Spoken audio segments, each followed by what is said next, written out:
সুপ্রিয় দর্শক, আজকে নয়াপল্টনে বিএনপির মহাসমাবেশের প্রধান অতিথি তারেকুর রহমান তিনি লন্ডন থেকে জনগণের উদ্দেশ্যে একটি ভাষণ দেন।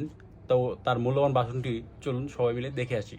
দেশের বর্তমান পরিস্থিতিতে বিএনপি সহ বাংলাদেশের গণতন্ত্রের পক্ষের দলগুলোর দৃষ্টি আকর্ষণ করে বলতে চাই, ষড়যন্ত্রকারীদের এই নৈরাজ্যের কাছে আমরা হার মানতে পারি না।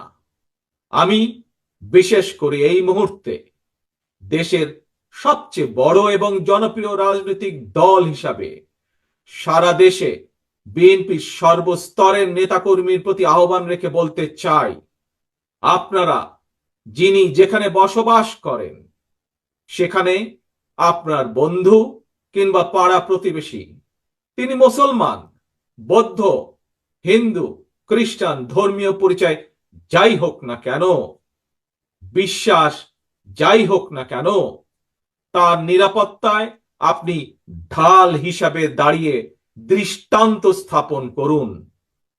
আমাদেরকে মনে রাখতে হবে, বাংলাদেশে ভূখণ্ডে বসবাসকারী প্রত্যেকটি মানুষের একটি পরিচয়, সেটি হচ্ছে আমরা বাংলাদেশী।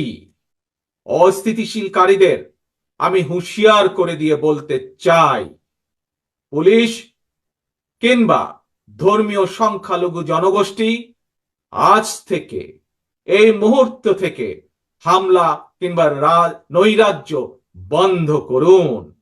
এমনকি কেউ বিএনপির নাম ব্যবহার করে কোনো অপকর্ম করতে চাইলে তাকে ধরে আইনে হাতে তুলে দিন।